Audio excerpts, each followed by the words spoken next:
This is the night fear and The dreaded seven-headed Hydra. They drain the blood from human beings.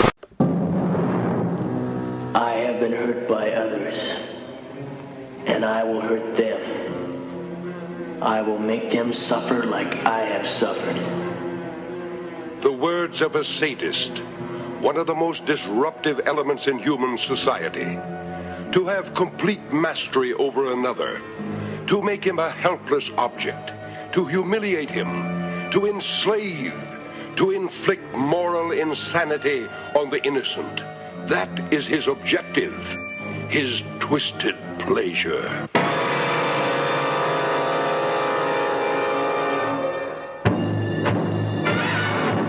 Look at him squirm, Judy. My God, child, haven't you any feelings at all? They're going to do something terrible. I just know it. Hi, this is Adrienne King, Alice from Friday the 13th, and the hysteria continues. Yes, and we are back. Hysteria continues, episode number 30. We are back for a new show, and joining me even is my fellow sadists. Firstly, Joseph, how are you doing? I'm good, Justin. I'm here with a friend. He wants to say hello. Oh, who's that then? Hello, everybody. This is me, Arnold Schwarzenegger. How are you? Wow. How did you get Arnie? Why has he come over to Tennessee? We've been partying all night. Wow. Okay. I'd be more impressed if it was Chuck Norris, but that's still pretty cool. And Nathan, how are you doing over in Tennessee? I'm doing okay. Windy. Been a bit windy over there. It was a little windy. Yes, it was. Yes, we've had some bad weather here, but nothing like that. So I'm glad you two are both okay. And how's the weather over in Ireland, Erik? It's unseasonably sunny, spectacularly sunny. Oh, okay. Okay. Well, I feel like I'm in Barcelona. Wow. Gosh. Okay. Well, that's good. Well, I'm glad to hear it. We're recording a little bit earlier today, which is probably why I'm not. I haven't got. I've got a cup of green tea and a glass of water with me, which is, I know, isn't that strange? Yeah, it's very strange. Very strange, but maybe I might get something a little bit later, but we shall see. Yes, welcome back. We are covering, this week, our feature presentation is The Sadist, the 1963 movie chosen by Joseph, which could be termed a proto-slasher. We'll be discussing a little bit more about that later. Obviously, we've also got Recently Seen, and we're going to be doing something, actually, it's quite exciting. Well, it literally is our top 3 chase scenes from slasher movies. And I think it's going to be quite a lot of fun doing that one. And then we'll end the show as ever with some feedback. So, without further ado, let's get into some Recently Seen. Joseph, what have you been watching recently? Well, I caught up with 2 films. First, I watched the Paranormal Activity 3 on Friday. And I really despised it. I mean, I love the first film, and the second one, had its moments, but I thought the third film was just completely over the top, and they give you way too much information on the ghost when I preferred the subtle stuff. And this one's like just basically just hammering you over the head, like, this is how we're doing it. This is how we're doing it. And I just thought it was just silly and overdone. I mean, there was like 2 really good scenes, and one of them was just a false, like, scare that had nothing to do with the plot at all. But I don't know. I prefer the first 2. I mean, I really prefer the first one, but most people hate the second one. But even I think it's better than the third one. But I've heard a lot of differing opinions on the third one, because I've heard a lot of people liked it. Well, it's just, I don't know. Maybe it's because we kept hyping it up because we were going to watch it on. We watched it on Friday night with Grant, who's scared of everything. Right. So I thought, it was going to be a lot of fun, but I was bored the whole time. Okay. And did Grant like it or not? I don't think he did. Okay. What about you, Nathan? Well, I loved it, and I'm not ashamed to admit it. Okay. You love everything. I know. I really liked it as well, I have to say. Apart from the ending, I think is where Joseph says that they go a bit too outlandish with the ending on this one. Yeah, it just kind of ruined. Yeah, but there's a great device where they have the camera mounted on a fan. That scene is excellent. Yeah, pans left and right. It's really, really good. Yeah. But no, I thought it was on a par with the other 2. Just apart from the ending, I think it falls apart. It gets a bit too silly. Right. Okay. Well, I haven't seen it myself yet, so I shall try and watch it. Is that out on DVD? It is here now. Yeah, just this week I think actually came out. Okay. I could be wrong. Yeah. Okay. Oh, but you saw it at the cinema, did you? Or yeah. Yes. Mm-hmm. Okay. Right. We won't pry too much. Okay. Well, Nathan, did you? Well, actually, just quickly. By cinema, you mean laptop? Yeah. Oh yes, Same yes, thing, of course. yeah. Home entertainment system. Yes. Yes. Well, what else have you watched, Joseph? Because I think you watched ATM, didn't you? You were talking about. Yeah, I watched ATM last night, and a lot of people were complaining, like, why did they park so far away from the ATM? Things like that. Why did all three of them go into the ATM? And actually, I did not have a problem with that because they have some, logical excuses why he parked so far away and why all three of them went inside the ATM. The problem is it's a really well-made film, and there's some actual really good suspense and some really good, scares. But the problem is these characters are the three dumbest characters I've ever seen in any film. I couldn't stand them. They've made the wrong decisions. And I'm sitting there thinking, why?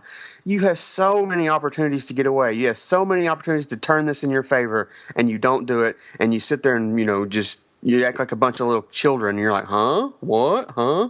And it's just so disappointing. I mean, it's like I like the film, but at the same time, I can't really recommend it because the choices the characters made were just out of this world, insanely idiotic. Right. Okay.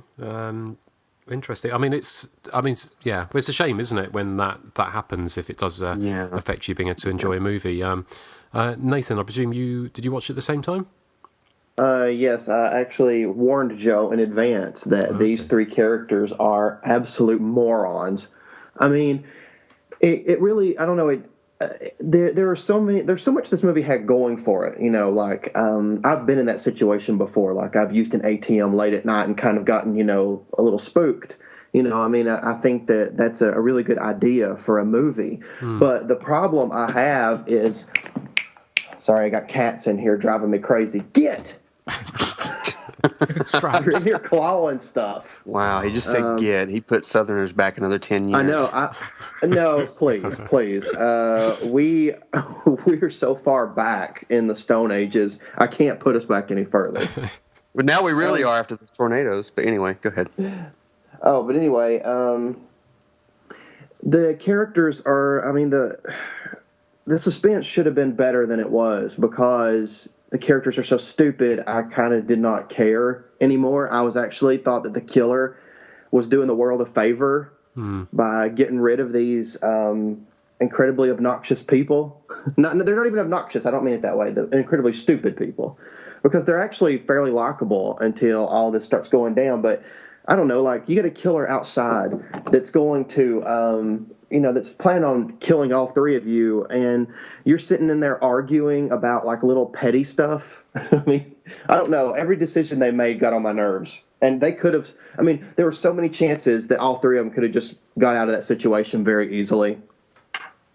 Right. Well. Okay. Well. Is it worth a watch? Would you recommend it if complete? I'd give it like 2.5 stars, or maybe a 5 out of 10. So it's worth it's a good movie. It's just the characters aren't very. You can't. It's hard to get invested in these characters. I was rooting for the killer. The killer was creepy, and I loved what they did with the killer. But so I guess if you look at it that way, you can really enjoy it. But if you watch it for suspense and hoping the characters get out alive, you're going up the wrong river. Okay. You were going to say shit out of luck? I think you yes. Were, yes. Shit out of luck. You can swear on this podcast, as you know very well, Joseph. Really? So. Well, we just haven't played the buzzer in so long. I forgot. I thought maybe we just cured ourselves of swearing. No. Just say something rude. Okay. Fuck, shit, piss, cock. There you go. Okay. So, anyway, thank you, Joseph. Nathan, we might as well come on to you. Have you seen anything else that Joseph hasn't seen?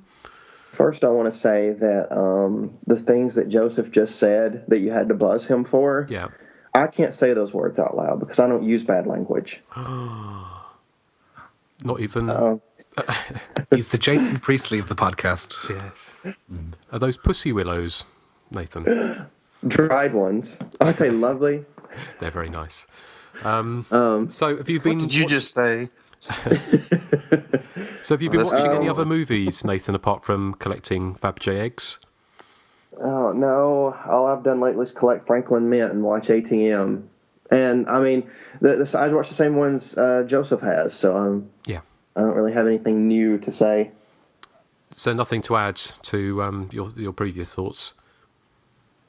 Doesn't matter if you don't. Unfortunately, no. No. Okay. Well, thank you, Erik. What have you been watching recently? Okay. Well, I picked up there's a new Shameless UK DVD Blu-ray even of Four Flies on Grey Velvet. Oh yeah. And it looks pretty good actually. I mean, I'm not a fusspot really when it comes to visual quality. As long as it's pretty decent, I don't care. I'm sure that the purists out there might have issues. I mean, there's certain parts of the print are taken from a different source. Very, very, very, very short. Like, I'm talking maybe 5 or 10 seconds at a time, and that only happens maybe 2 or 3 times in the whole film. Right. So it looks really good. I mean, my first experience of Four Flies on Grey Velvet was a really horrible, hideous 5th generation bootleg, washed out, scratchy, and it was anamorphically squeezed. And I didn't have a widescreen TV to rectify that at the time, and the sound was barely audible. So that was my first experience of Four Flies on Grey Velvet. So any kind of half-decent presentation would please me. So yeah, it's actually really, really good, worth investing in. And as for the film itself, it's one I really like. I think people tend to relegate it to 3rd place in the Animal trilogy. I think it's slightly better than Cat and Nine Tails, in my opinion. Of course, I think Birds of the Crystal Plumage is the best of those. Of course, it has the wonderful Mimsy Farmer, who, in a strange coincidence, reminds me slightly of Adrienne King, who we heard there at the top of the programme. She reminds me of a really, really sadistic Adrienne King, if she was possessed by Mrs. Voorhees, maybe. So yeah, it's typical early 70s giallo. It's got ludicrous Scooby-Doo plot twists, and the ludicrous title is actually explained towards the end of the film in a very, very silly way.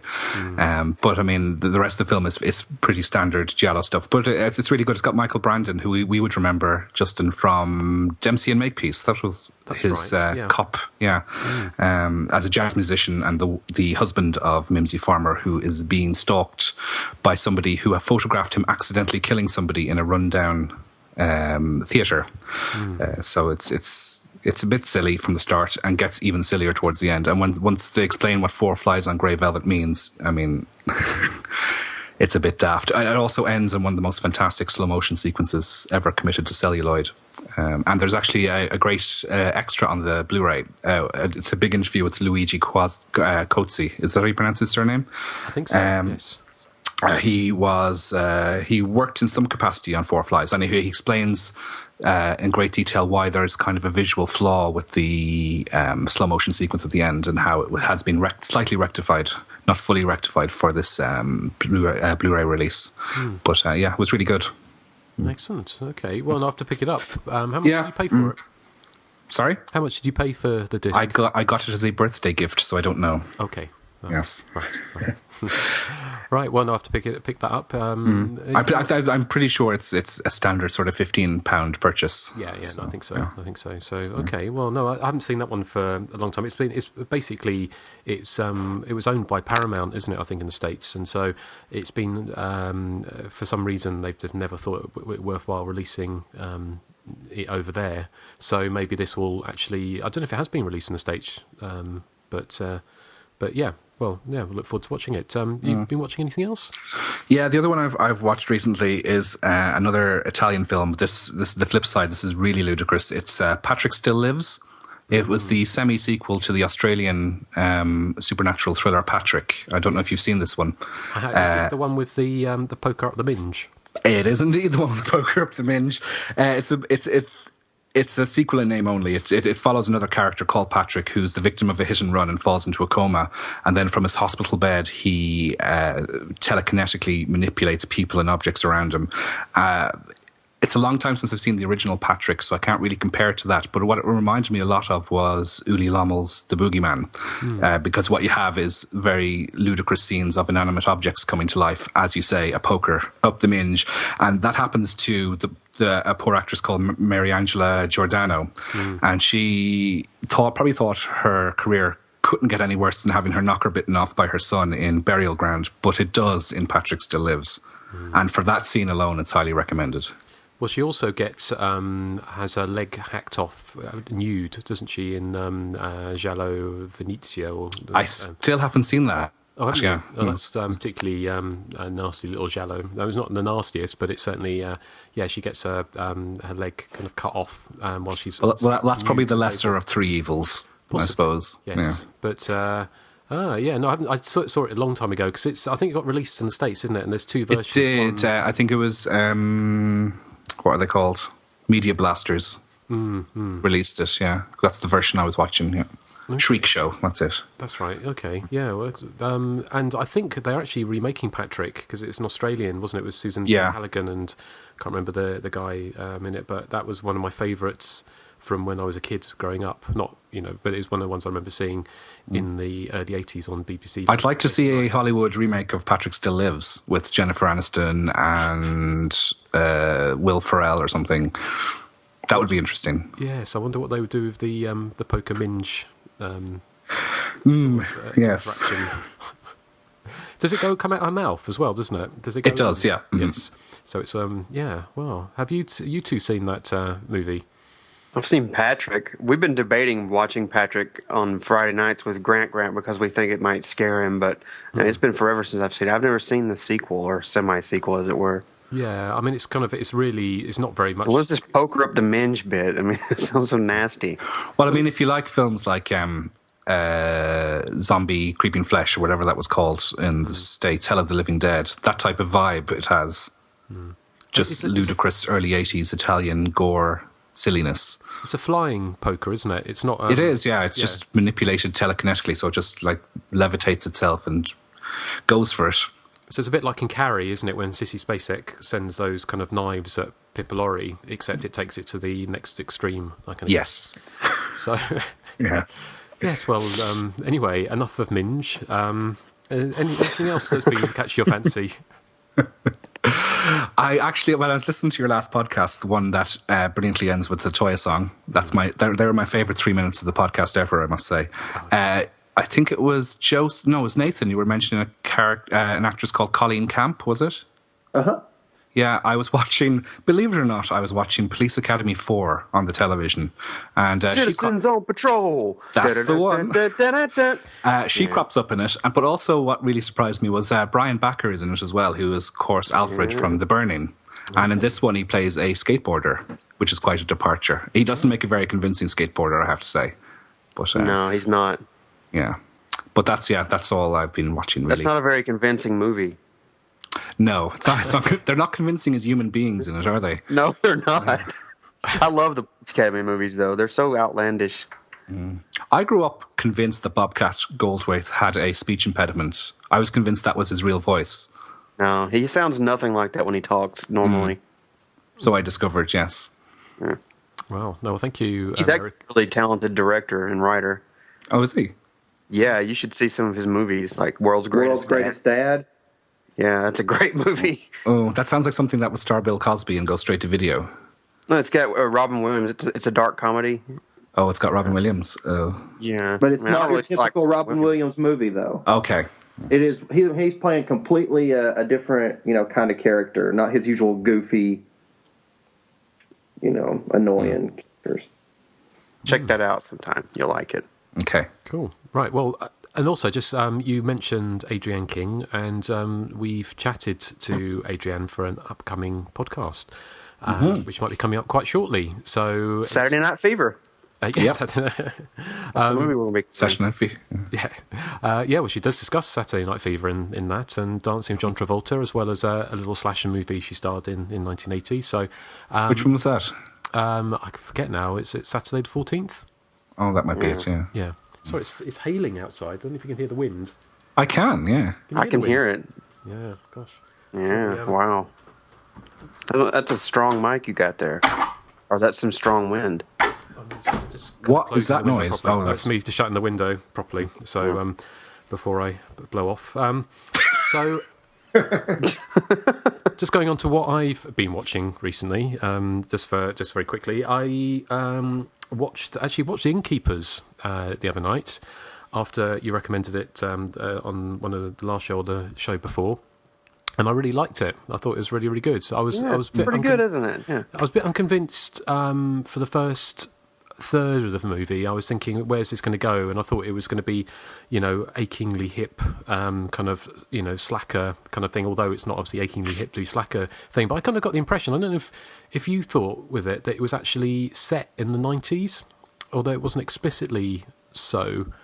Did you? It doesn't say, but I mean, look at that guy's website. Yeah, I mean, that's what I was thinking.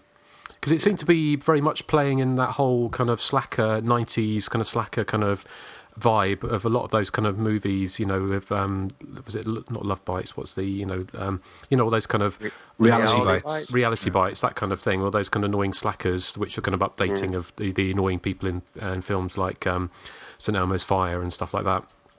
But I kind of got the impression it was perhaps set in the 90s. But yeah, I really liked it. It was so slow, which I don't mind in a movie at all, but and quirky. But that actually, when it actually got going, I thought it was really, really quite scary. What did you think of the sheet scene?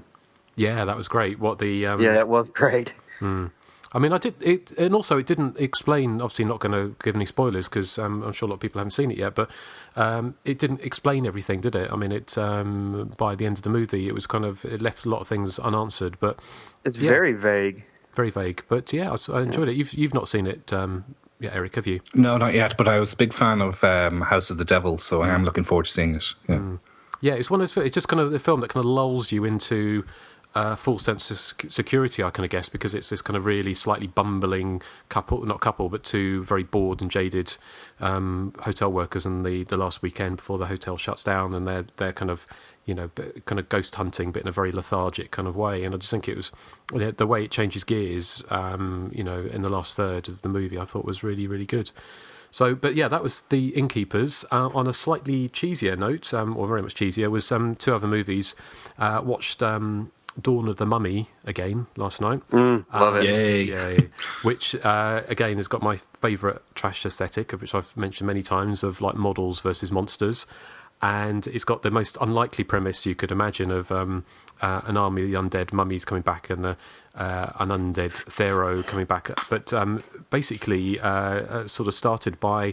if you can imagine Tyra Banks taking America's Next Top Model to the pyramids and then going into an undiscovered tomb and photographing some very unlikely fashion scenarios in a tomb, and the lights basically bring back this undead pharaoh to life, and lots of murder and mayhem. Is it the lights, though, or is it the smizing? Well, it could have been the smizing, actually. Do you remember the makeup in it? They've got this kind of, looks like they've kind of done a dirty protest on. They've got this kind of mud smeared all over their faces and like strange kind of, it's very bizarre kind of fashion, even for 1980 or 81.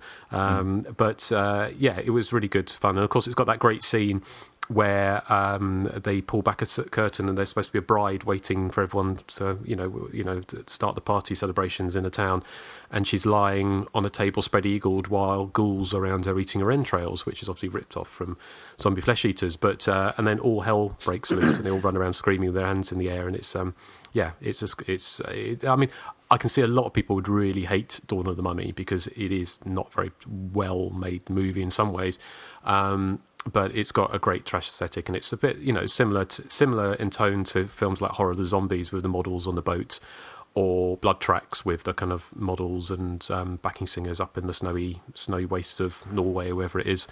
And I got the... Unfortunately, actually, the disc, because I bought the disc, it's the old Anchor Bay one from, quite a few years ago, and the quality, the video quality or the DVD quality is pretty poor. Yeah, I've got that one as well. It's a shame, really, isn't it? Because a lot of it's set at night, and it's almost unwatchable for a DVD. Maybe it's the best quality they've got, I don't know. But I remember when I bought it that the message boards were full of people moaning about the quality, so I had my low expectations already set, so yeah. I wasn't that disappointed when I saw it, to be honest. No, fair enough. But I mean, I presume Nathan and Joseph, you've seen Dawn of the Mummy, haven't you? Oh yes, love Dawn of the Mummy. Mm-hmm. I've got have you listened to the commentary track by the director? Yes, but I don't remember much about it. No, not yet. No, I've got to sort of listen to that. But the last film I watched was I bought the Arrow DVD of Midnight, John Russo's Midnight, or Russo's. I'm not sure if it was Russo or Russo, but Russo. Russo, okay, thanks. Which is the kind of it says 82, but I think it was made in about 80 or maybe 81. And it's kind of typical of Russo. It's kind of it's a real potpourri of kind of genres or subgenres. It kind of starts off as a kind of almost John Waters-esque kind of sort of domestic abuse drama, and then goes into like a kind of like a backwards police chase comedy kind of thriller, to social commentary with kind of racism, to slasher movie, to demonic devil worship, to rip off the Texas Chainsaw Massacre. So it's all over the place, but I do love. I've always loved the movie, and I love the theme tune to it, or the song that runs through it, which I think we played before. But and also love probably the fattest killer in slash movie cinema. I don't know if there's anyone fatter. And the Crazy Fat Ethel? No, I think he's fatter than Crazy Fat Ethel, actually. He is. And he's kind of a backwards. He's got like a dungarees on and a machete, and he giggles and he runs around. What about Buddy from Slaughterhouse? Is he? I can't remember. Is he bigger than him? He is. I think he is bigger than the guy from Slaughterhouse. But that kind of like 20 minutes of the movie is pure slasher movie, isn't it? When the big fat giggling backwards guy kind of chases after the black pastor and his daughter through the graveyard and then through the house. It's with the machete. I thought it was it's good fun. It's not a great movie, but it's a fun movie. But I take it. I've always loved that movie. You know what? I love the VHS art with the girl on the clock hands that are like blades. I love that artwork for that film. Well, what was interesting, actually, listening to sort of an interview with Russo, was kind of saying that I think he sort of said that it was made to cash in on like Friday the 13th, or he denies that he'd seen Texas Chainsaw Massacre, which I find quite unlikely because it seems so much like it towards the end. But he sort of said like a lot of the movies that were made around that time, although they made to cash in on the Friday the 13th, it sat on the shelf for quite a few years because, until 1982, because there were so many other movies being released with that kind of, the slasher movie vibe and stuff going on, so it kind of missed the boat. But yeah, I really enjoyed it. I mean, Nathan, you've seen Midnight, I take it? Yeah, but it was probably like a decade ago, so I don't really remember anything about it. Oh, you should watch it again soon. I think it's definitely improving with age, definitely. So yeah, well that's what I've been watching. I think, shall we get on to our top 3 chase scenes? We'll start with your number 3, Nathan. It is Amy Steele, Jenny's chase scene from Friday the 13th Part 2. I think it's my favorite chase scene in the series. It's just, I don't know, it's really well done. It's like cat and mouse, running through the woods, and the scene where she hides under the bed, and she ends up at Jason's like little shack and sees a shrine to his mother. I mean, it's just I don't know, it's a really, really well done chase scene. It's got just about everything in it. She ends up in a car at one point and gets like tormented there, like Jason breaks windows to get to her. I mean, it's just a classic great slasher movie chase scene. How about when she kicks him in the crotch? That's one of my favorites. She's the only heroine that's in the Friday the 13th series that ever thought to go that way with Jason. Mm-hmm. No, it's great. I mean, Steve Miner is definitely knows how to shoot a chase scene, doesn't he? Yes, he does. What Erik? Would you have chosen that if you'd? Yes, of course. Yeah, it's one of the most celebrated films of the slasher genre, let alone chase scenes. So, yeah, it's terrific. Right. Anything else to say about that, Nathan? I can't think of anything. It's great. Did anyone think of hitting Michael Myers in the wedding tackle? I wonder. Jamie Lee Curtis should have, put the knitting needle there maybe instead. Well, I think hers is probably bigger than his, so. Don't you dare be mean about Jamie Lee Curtis. Yes, I don't like that. No. Don't be mean. No, I will be. You can't stop me. Matron, take them away. Anyway, and shall we move swiftly on to Joseph's number 3? Well, I decided to be a little controversial since we were doing a controversial movie for the main feature. I figured, why not for my top 3 as well? That's Hector's chase scene, in quotations from Los Chrono Criminals, Time Crimes, which is basically not really a slasher, although it plays with it, the idea of a killer in the woods, sort of. I like this scene because it's kind of a typical chase scene where you're like, hurry, get away, run. But when you find out what's really going on, it's kind of a, it's a clever little twist on the whole chase scene. The whole movie is a clever twist on, a killer after someone. So that actual chase scene is as well. So that's why I picked it. Erik, have you seen Time Crimes? I have, yeah. I love Time Crimes. And if I can be just slightly controversial, I think that Triangle does the same type of thing, but in a better way, in my opinion. I know. I think Time Crimes was a little better, but I love Triangle. But no, I love both of them. Yeah, I've only seen Time Crimes the once, so I might need to rewatch it. I didn't recognize the clip actually because I've only seen the Spanish language version. So that I was wondering what the film was. No, I was as well. How about you, Nathan? You seen it? I take it. I've seen it. I agree with Erik. I prefer Triangle because Triangle. I mean, if you're really going to get into which one is closer to a slasher, obviously it'd be Triangle. It's closer to a slasher. I'm very sorry, Joseph, but Time Crimes is not a slasher. I didn't say it's a good chase scene. It played with some of it. Yeah. I mean, it's a slasher show. So, I mean, I guess I could have picked, something that, barely skirts the line. Well, I agree. I agree. Personally, I agree with Joseph. I think Time Crimes it flirts enough with a slash movie to be included. I think because there's murders in there, isn't there? And people get stabbed and slashed and chased, and so Isn't there just one murder? And it's not even really a murder. But there's a lot of slashing and stabbing. So I mean, and a masked killer. It plays with that, but it just takes it in a different direction. But yes, well, that's just because you wanted to put a Jennifer Aniston clip in, wasn't it, Nathan? Or was it something else you wanted? I don't understand. Well, you were just saying. Oh, I won't. Well, shall we just move on to Erik's number 3? The 1980 William Lustig film Maniac. It's the scene where the nurse is chased into the subway. We meet her first waiting outside the hospital for a lift that never arrives. So the silly girl that she is, she knows there's a killer on the loose, but she still goes to a deserted subway station. Well, it's almost deserted because there's actually a shot where the camera is in the train as it pulls out of the station, and we can see loads of people on the platform, which kind of ruins. No, it doesn't ruin the scene, but you're thinking, why don't you just go ask those people for help? But anyway, once I ignore that, and once once she's missed her train, she sees Joe Spinell coming down the stairs to the platform. So she runs into what is the most horrible-looking public lavatory I've ever seen on a cinema screen, and she hides in there. And there's great suspense as Joe Spinell goes from cubicle to cubicle to see if the nurse is hiding in there.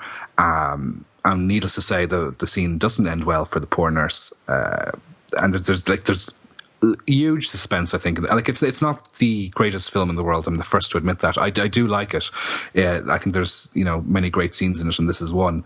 I like the way that the nurse is really in a panicky state, and she's there, clasping her mouth to avoid giving herself away because she's so panicked. She's sort of sobbing almost. But I think it's a great scene, great tension in it. That's a good choice. Good choice. I just want to say, I take issue, Erik, with you calling a bathroom stall a cubicle. What? Why? It's a bathroom stall, is it? Yeah, well, cubicle is something that you sit in an office. Now, if you're sitting in an office, I'm gonna associate that with being around a toilet. Well, that's Thanks a lot. That's what we would call in this side of the Atlantic. You see. Yeah. So that's why we're transatlantic. It's like hands around the world type. Yeah, podcast. because what we call a fanny is something completely different to what you call a fanny. Exactly. Isn't it an ass? No, it's a front ass. It's a front bottom. Front ass. Yes. A minge. Okay. I don't know what a front ass is, but whatever. Don't you? It's a lady's bits. Yeah. Never call a lady's bits an ass. I never thought when I got up this morning we would be discussing ladies' bits in such detail, but I know. Perhaps Look, fanny is a slang term for vagina in Europe. Okay. Yeah. Okay. Really? Sure. Yes. Which is why we're. Yeah, I know that. See, I'm learning that now. Yeah. Which is why fanny pack has such a different connotation over here. Yeah, and why the word fanny can appear in programs like The Simpsons, and and play normally over in the States, but it can knock us for 6 over here in the UK and Ireland. Exactly. So there you go, educating the world to our differences.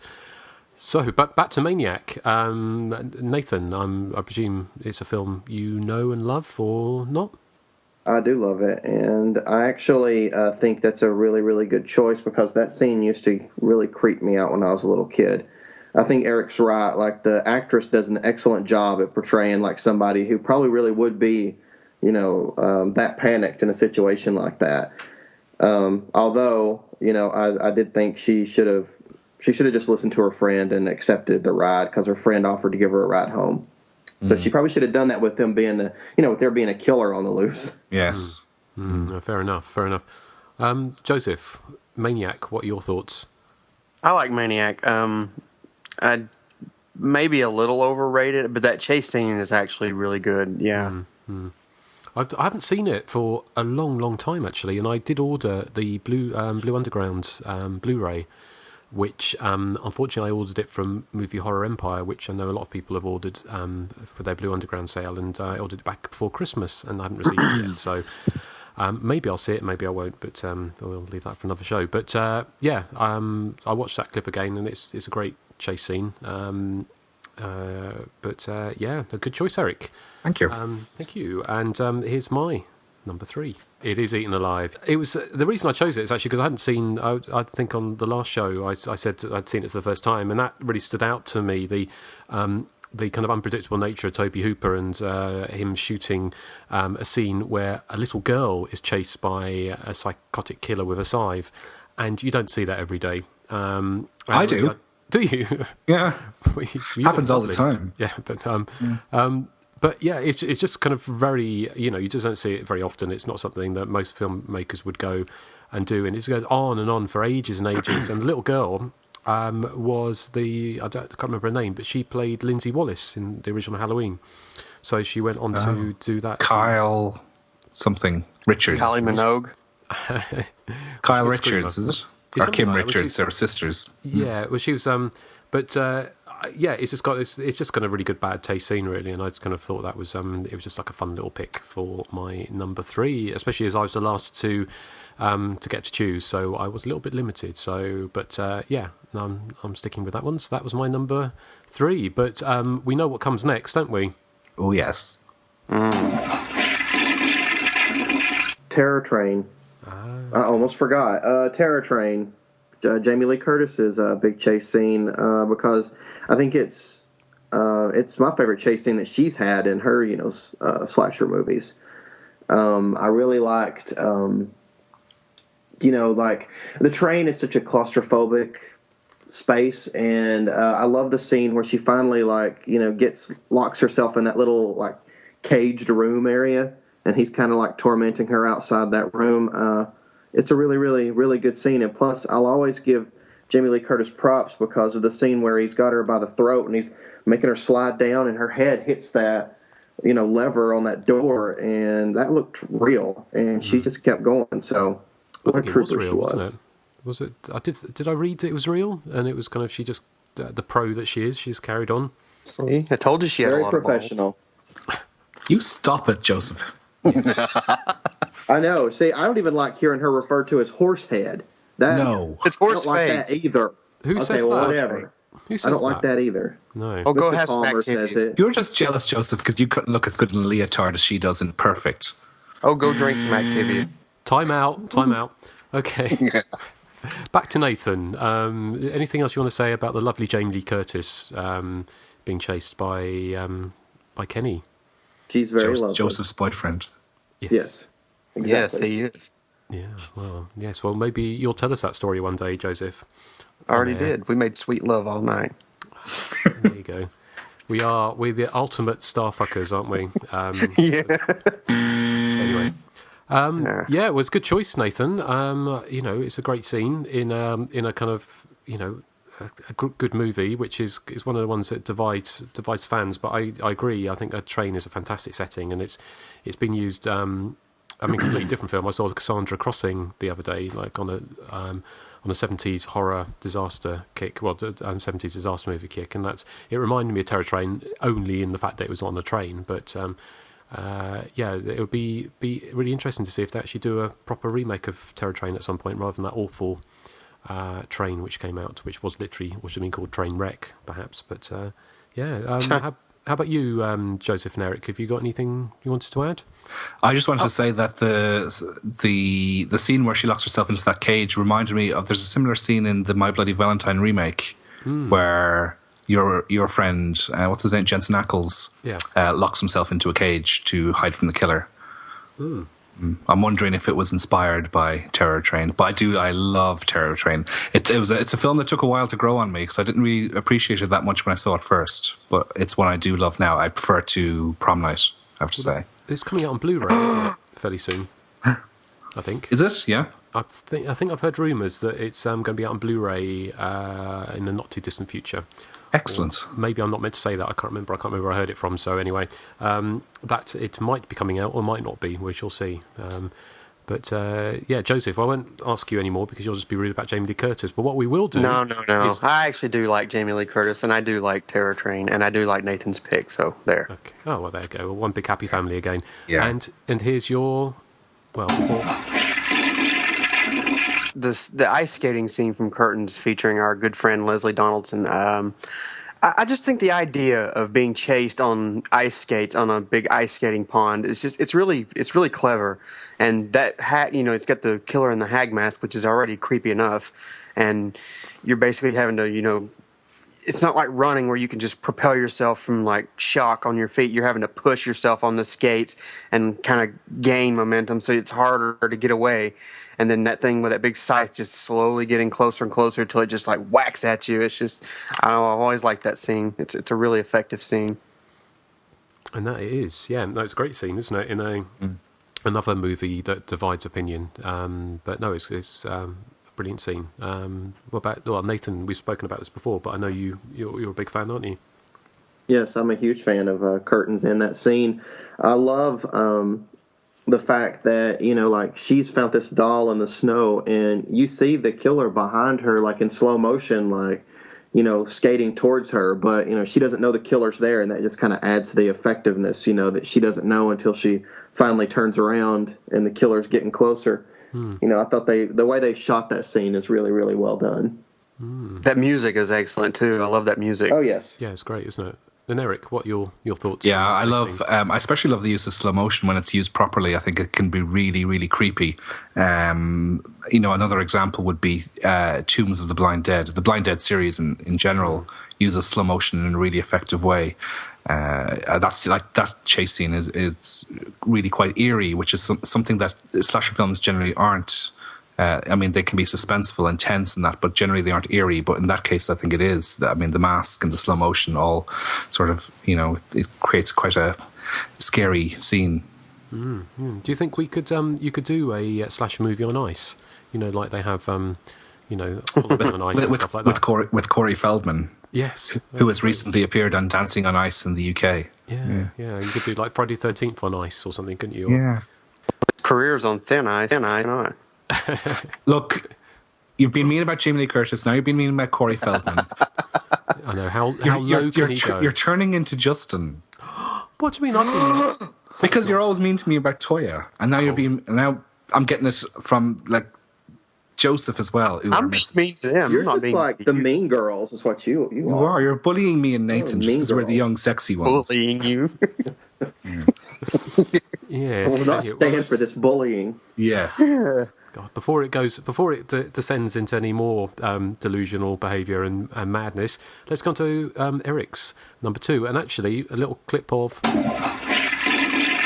Footprints on the Moon, which is a 1975 semi-giallo, not even a slasher, sorry, directed by Luigi Bazzoni. Now, there's the chase sequence in this. I don't know, I'm probably cheating here, much like Joseph is for most of this podcast, because it's... Hey, you're bullying me. Well, this is just political correctness gone wrong. It's a scene where Florinda Balkan, who is the chief protagonist of the film, is chased on a beach by two men dressed as astronauts. And the reason I've included it is because it's just so bonkers. It's so surreal. And I mean, children being chased with a scythe is something you don't see every day. But a woman being chased by two astronauts on a beach is certainly something you don't see every day. I mean, the scene is literally only 30 seconds of the film. So I do feel I'm cheating a bit, but just for sheer outlandishness, I think that that's why I chose it as my number 2. Oh, good choice. Good choice. I haven't seen it for. Have you seen the relatively new DVD? I have, yeah. It's again, as I said at the top of the show, I'm not that fussy about quality, so I'm probably not the best person to ask, but I thought it looked pretty darn good. Yeah. Okay. How about Joseph and Nathan? Have you seen Footprints on the Moon? I haven't seen it yet. No. It's quite an obscure one, isn't it? It was. I think it's considered lost for a while. Yeah. At least it's one of those check ones. That out. Did you like Black Swan? I haven't seen that either. All right, because Black Swan is like an American version of this type of giallo, like Footprints in the Moon or The Perfume of the Lady in Black. It's like one of those kind of slightly strange ones, isn't it? Like so, is Black Swan? Is it like giallo-esque? Because I always thought it was just a drama or something. I think it's giallo-esque. It's like it's inspired by Suspiria, isn't it? And that kind of feel to it. It's a horror. It's a horror film, really. Is it? Yeah. Yeah, definitely. Oh well, I thought it was just like a art house drama. I had no idea. No, it's because Footprints in the Moon is kind of about a woman with a split personality who, what we see on screen may or may not be her delusions, and that's much the same with Black Swan. I'll have to check it out. Black Swan's actually really good. I went into Black Swan very skeptical, thinking it was just going to be Oscar-worthy tosh that wouldn't appeal to me, but I actually really liked it. I'll check both of those out. I'm actually interested now. Cool. Okay. Well, thank you, Erik. I shall give myself a little blast. The chase scene in a film we've not only covered on the podcast, but we have discussed in some length, so I won't go into a huge amount of detail on it, but it's the chase scene from the original House on Sorority Row, and the one where Robin Malloy, who Nathan interviewed, was you, Nathan, wasn't it? You interviewed for, was it you or was it Erik? I can't remember who interviewed. It was me. It was you, that's what I thought it was, which is on, Nathan very kindly let us put the answers up on Hysteria Lives, but we covered the House on Sorority Row in some detail, but I've always loved this chase scene because we talked about how ridiculous talking about with ATM and how people make very stupid decisions in some horror movies, but Robin Malloy's character makes an incredibly stupid decision by when the killer chases after her after she's been attacked and she's sitting in the kitchen, rather than running into a room into the rest of the house where there's a party going on, she runs upstairs to deserted dorm rooms, which when I was thinking about it, actually they would just be full of people having sex, wouldn't they, at that kind of party, you would have thought. But anyway,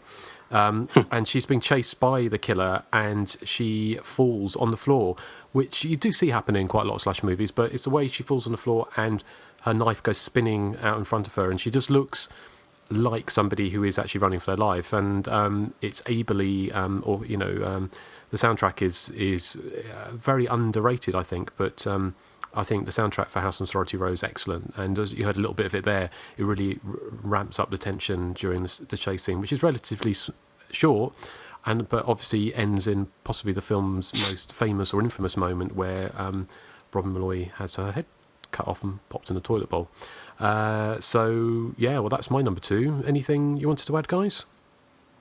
I mean, what can we add? We did a show on it. I mean, it's a great movie, and it is a great chase scene, and it has a great capper, as it were, with her head in the toilet bowl. Can I ask, has anyone bought the recent DVD release of House on Sorority Row, the one that came out last year? No, not yet. Just wondering what it was like. I've got like 4 versions of it, and I it's just trying to find, one, the money, and also the, whether or not it really is worth getting the newer version, because I've got I've got I've got it 2 on video and 2 on DVD, and it's it looks good, but I mean, how many times can you buy the same movie? Unless it's a Blu-ray, then I might be tempted. But yeah, no, I haven't bought it yet. But if anyone's listening and you've bought it and you think it's definitely worth going, because I heard the picture quality is a bit better on the new one as well. Well, the version I have is a really, really cheap, nasty Region 2 release on Hollywood DVD. Okay, that cost me, I think, 99p. So I'll probably upgrade, I'd say. No, it's probably definitely worth it if you got that. It's just I've got the last release, which I can see up there, which I can't remember who put it out, but it only came out a couple of years ago. So, so that is my number 2. So let's get on to our number 1s, and to start off with, Nathan. Texas Chainsaw Massacre, and probably one of the most satisfying moments in the entire film for anybody that hated Franklin. He's such a whiner. But, of course, I'm going to pick the greatest chase scene because it comes from the greatest film of all time. Of course, it's going to have the greatest chase scene of all time as well.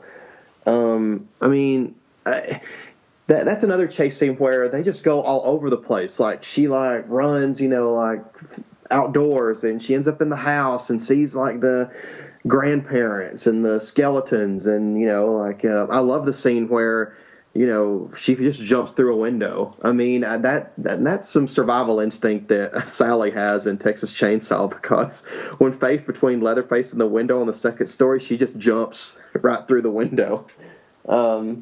It's an amazing scene, and it's very tense. It's very suspenseful if it's your first time watching it, I think. I can guess it's also one of those things where you forget what audiences have seen up to that point, because that kind of her screaming unrelentingly, and the sound of that chainsaw. I mean, certainly when I saw it when it was re-released into UK cinemas, because it was banned outside of London in the UK for many years.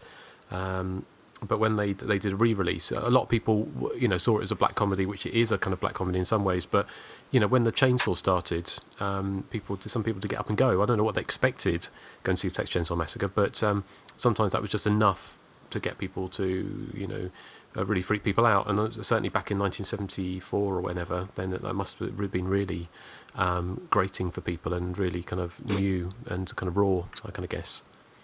What about you, Erik? Your thoughts on that? Yeah, I mean, I've said before, Texas Chainsaw Massacre isn't my favorite film of all time, I'm afraid to say, Nathan. I think the first hour is terrific, though, and that chase scene is fantastic. And, I mean, the behind-the-scenes footage tells me that the character Franklin was just as despicable off-screen as he was on-screen. So I'd say a lot of the actors probably were delighted to see his demise. Oh, really? Okay. That's the vibe I got. Is that right, Nathan? You're probably the encyclopedia here on. Yes, they actually, Sally, the actress that played Sally, had said, that years later when, she had started hanging out with him, like when they did the convention circuit, of course he's passed away now, but when he was alive, that they got along really well. But I'm guessing that he might have been a method actor, and during the filming of Texas Chainsaw, he just became his character even off screen. No, but I do love. In fairness, I do love the first hour of Texas Chainsaw Massacre. The last hour is just a bit too loud and shrill for my liking. But you do admit, Erik, that if you were in Sally's position, you would have been very loud and shrill if you were tied up and. Indeed, I would. Okay. Yes, yeah. Okay, well, Joseph, do you want to chuck in your penny? Yes. That's not euphemism. That's not even rude, Joseph. Yeah. Oh, for goodness sake. All right. Never mind then. Texas Chainsaw is a great film. I'd say it's probably my number 2 film of all time. I actually, Franklin is a despicable character. I mean, he's not despicable. He's just so whiny and obnoxious. But just that moment where that chainsaw revs up, and then he just drives it into him, and then he chases her off through the Texas landscape. It really is effective. It's how anyone could say the remake is better than the original is just beyond me. Yes, well, I know who you might mean. There is at least somebody who believes that. My arch nemesis. I wasn't laughing at the chuck in your penny as a dirty. I just think some of your sayings are a little outlandish over there. All right. What, like chuck in a penny, or don't grab my fanny, or. See, I still have to come to terms with all the differences in, what we in America call something and what you guys in Europe call something. Like the elevator being called a lift, a mile, a kilometer, apartment's called a flat, and botulism is called steak and kidney pie. What? Botulism? Yes. No. Botulism is steak and kidney pie. Yeah. That's a Simpsons reference. Do you know what we call zucchini? Squash? No. Courgette. Courgette? Yeah. That sounds like a car. I'm driving the 95 Courgette today.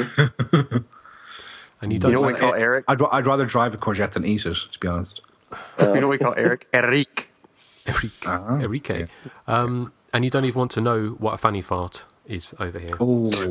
So we'll move on. But you don't want to know what we call that over here. Ew. Oh, yes. No. On that bombshell, Joseph's number one. It's Wendy's chase scene from Prom Night, which I think is the best chase scene of any slasher film ever. I mean, it captures the cat and mouse, pastiche better than any film I think out there. I just love. She's she's not really a likable character, but during that scene, you're rooting for her to get away. I mean, it's just shot so well, and it's so suspenseful. And I love how they just go throughout the school. I mean, chase scenes just don't get any better than that. And that's another thing, the Prom Night remake, just another thing it totally shat on was, having a good chase scene, which they didn't. I mean, obviously Prom Night's not my favorite slasher film, and I wouldn't even put it in my top 10, but as far as chase scenes goes, it has the best of all of them, I think. What was that? Was that a sound of dissent in the background, or? Oh, no, that was a sound of I agree. Ah, okay. So why do you agree with that, Nathan? Well, obviously I don't agree it's the greatest because, I already picked the greatest. But I do say that it's one of the best. And I probably, if Joseph hadn't have picked it, I probably would have put it in my top 3 because I just love the scene. I especially love that scene where she's running and the killer swings the axe and it's probably like an inch away from hitting her in the face. I mean, that made me jump the first time I saw it. There's that great image, isn't there? Is it through her legs? You can see the killer in the background down the hallway.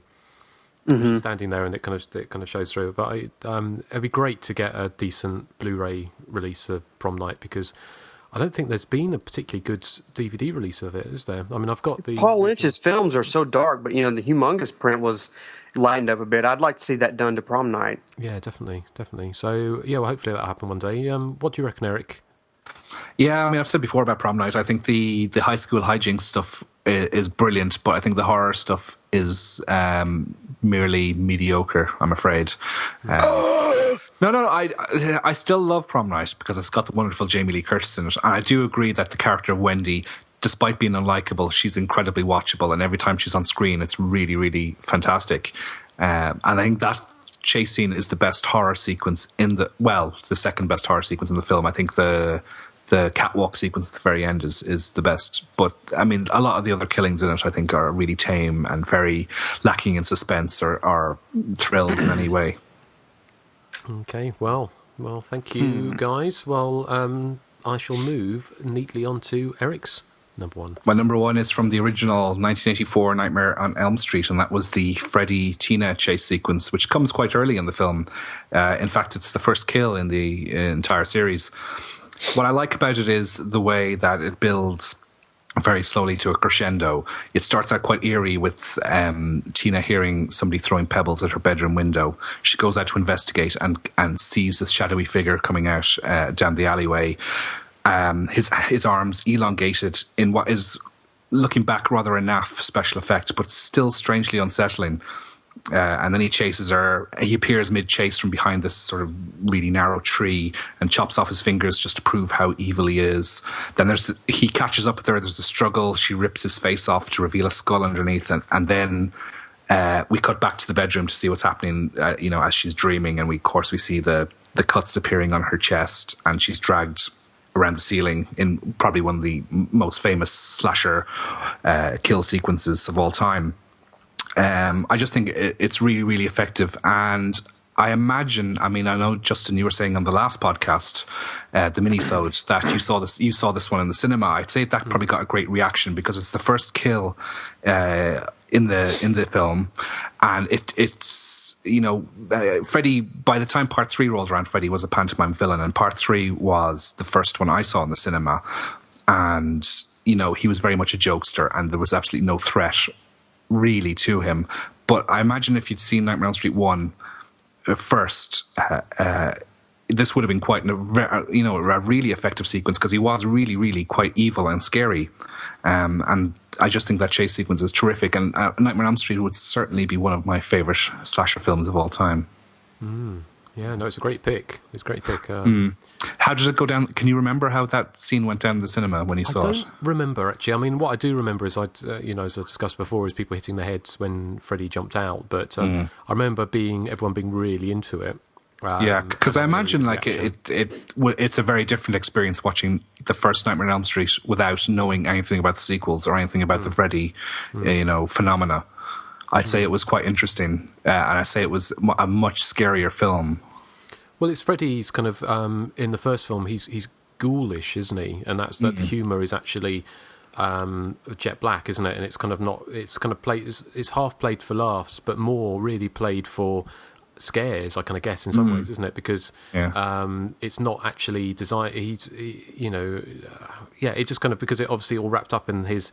He was a child killer and stuff like that. So it's kind of that darkness about the first film, while still being a popcorn film. Which, yes, I remember definitely Freddy was a figure of fear rather than a figure of fun. But yeah, that was a good choice. I doubt there'll be any voices of dissent from Joseph or Nathan. No. Eric, you said that the Dream Warriors was the first one you saw in the theater? Yeah. That's the first one I saw in the theater as well. Oh, I remember also my brother, and when he was in high school, they did some Follies, and they had a friend dress up as Freddy, and then they performed the Dawkins song at the contest, and they actually won. They won the Follies. Because Dawkins never made any impression over here in Europe apart from singing the theme song to Dream Warriors. Were they big in the States? Yes. They sort of still are, in a way. I mean, they're more underground now, but as far as 80s hair metal band goes, they were really quite popular. Okay. And what about you, Nathan? What are your thoughts on Eric's choice? Oh, I love it. I think it's the best chase scene in the entire series of Nightmare on Elm Street, no doubt. It's great, and I think that it's played really well because when the first time I watched that movie, you're not aware that she's dreaming when, she goes outside and gets chased. It's not until the struggle and it cuts back to the bedroom and you're like, oh, man, this is actually happening in her dream. Mm-hmm. Yeah. No, well, thank you very much, Erik. That's a great choice. And just mine last to go. Here we go. Here's my number one. Now, I could have chosen the chase scene in Halloween, which obviously when Jamie Lee Curtis, Laurie Strode finds her dead friends in the house, and then the whole chase scene pretty much for the rest of the movie, which of course is fantastic and one of my favourite chase scenes. But I decided to go for the sequel, which again we discussed quite a lot already on the show. But I know in Halloween 2, Jamie Lee Curtis herself and a lot of people were critical of the fact that she spent most of the movie drugged, although I kind of guess in a lot of ways it was quite realistic. But I love that start to the chase scene, which is, Laurie Strode is drugged and she's in a bit of a nightmare, I kind of guess. I mean, literally, and also maybe when she sees Michael Myers at first, I think she's almost like, is he real? And she can't quite believe it. And then that's why I've always kind of found Michael Myers scarier than Jason, in so much that Michael or Freddy, because he walks after people in a very purposeful way, very slow, methodical, and he still gets them. And it's just the chase scene through the hospital, which of course is a great setting, but when she runs downstairs and he comes down the stairs in kind of pretty much darkness, and he's walking very, very slowly with a scalpel in his hands. And then when she's in the lift and trying to wait for the lift to shut, and all those kind of, so it's just one suspense scene after another with the chase scene. And when she's in the car park trying to raise attention to herself, I just think I think it's great. It's my favorite, well, one of my favorite chase scenes in slasher movies. Any dissent? Not at all, no. I can't believe I missed that one, because I remember myself and my brother used to watch Halloween 2 quite a lot because we had it on VHS. And that was a scene he always used to say, this is the scene I can't bear to watch because it's just so tense and so suspenseful. It really is quite good. And I mean, Rick Rosenthal just doesn't get the credit he deserves, I think. Although that may be one of the sequences John Carpenter directed, I don't know. Well, I think I did wonder that, but I think because he famously said that it was as scary as Quincy, didn't he? That was his famous line about the first cut of Halloween 2. But my understanding is he did shots like the kid with the apple with the razor blade and reshot some of the murder scenes and stuff like that. But I don't know if he reshot any of the suspense scenes. I don't know, because I think that's really suspenseful, like going through all the different rooms, and then when Jamie Lee Curtis ends up in the elevator and the shape is coming towards her. I think it's really, really well done. Yeah, no, I do as well. So, what about you, Nathan? It's extremely well done, and I love the hospital as a setting. I think that even adds, even more creepiness to what's already happening.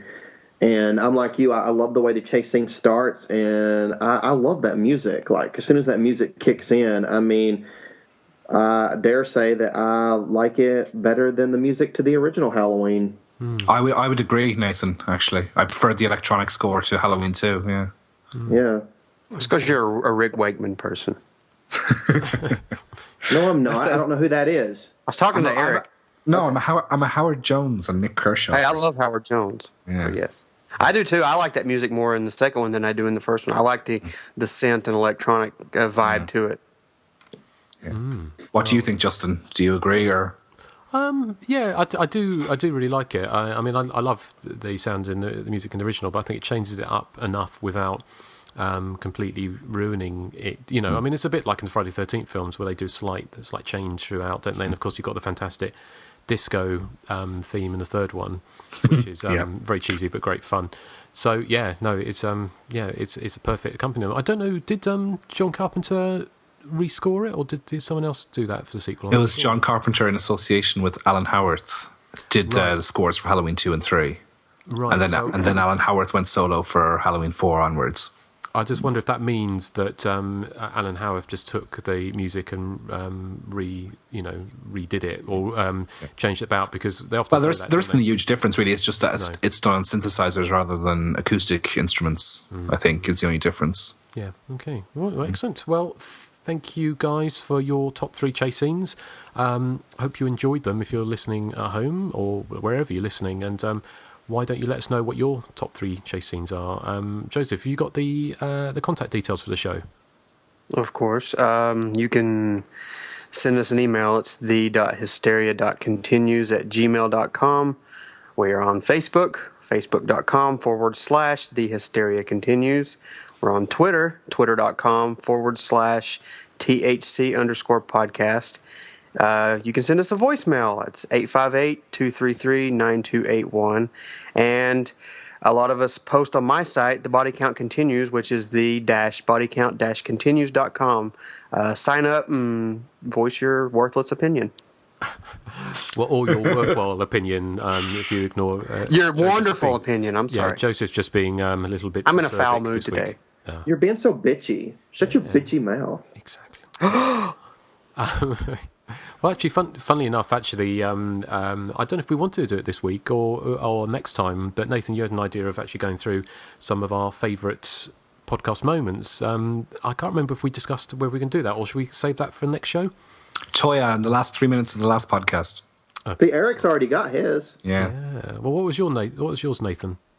My favorite episode is obviously the last slumber party, and my favorite part of that is Justin talking about the heroine. He's like, she's like a sponge. She sucks the life out of everything around her.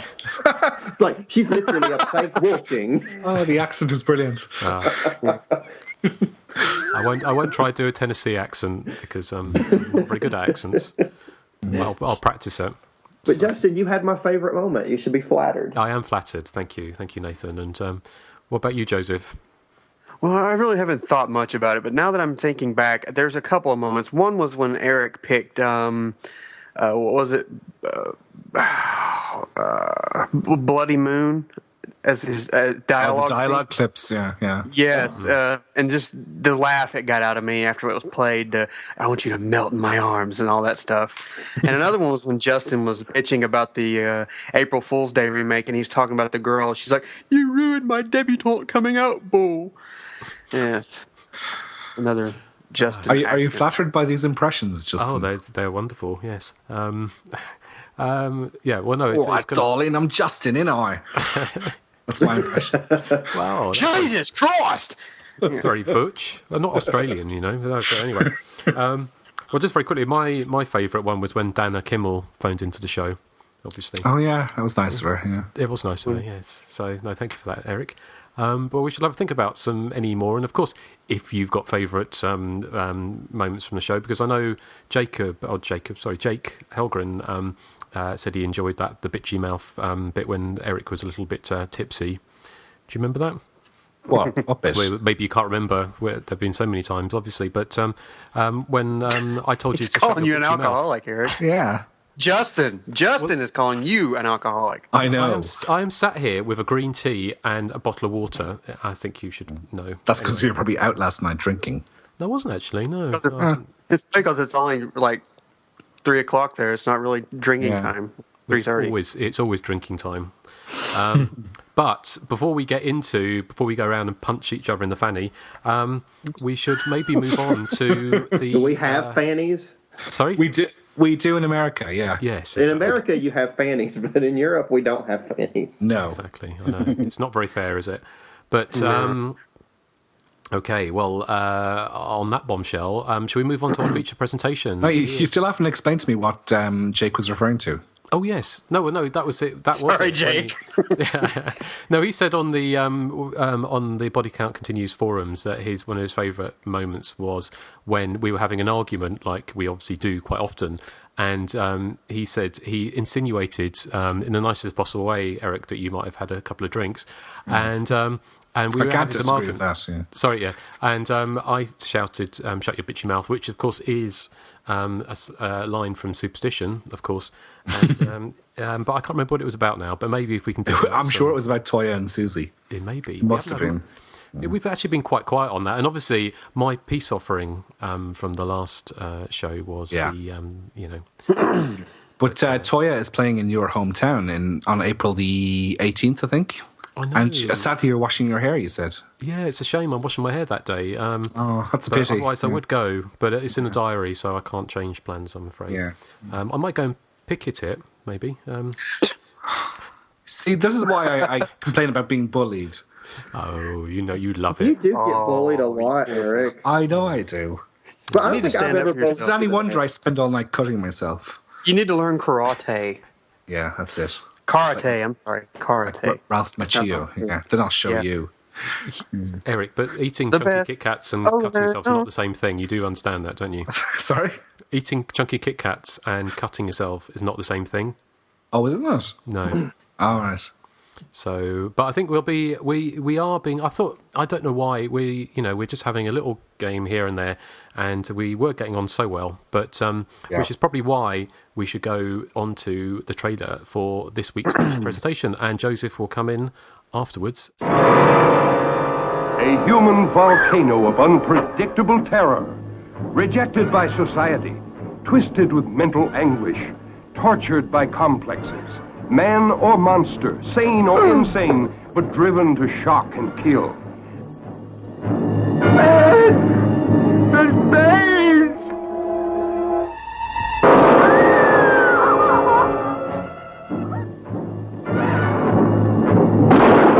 page of life, strange and terrifying, unfolds on the screen with such startling realism.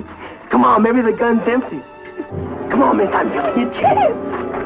Such powerful suspense, you will forget it is on film and see him cold, stark.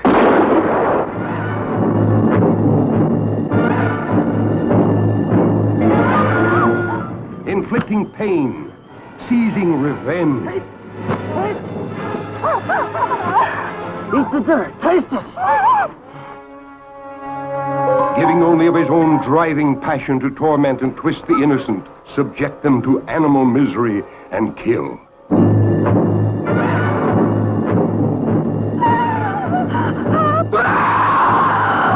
Torn from the front pages, flashed to the screen, with all the shock of a gun blast, comes the most suspenseful, terror-stricken motion picture in years.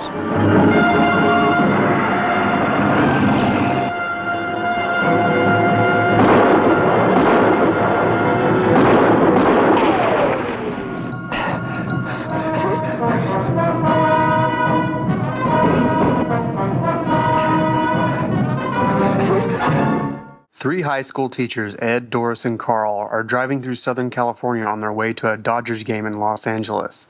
The group's automobile has some trouble and they are forced to pull off to a junkyard on the side of the road. After examining the vehicle, Ed concludes that the fuel pump will need to be replaced. Doris and Carl search the junkyard looking for the owner, unable to find him. Inside the house, Carl finds a warm meal with a table set for four, but oddly enough, nobody appears to be at home.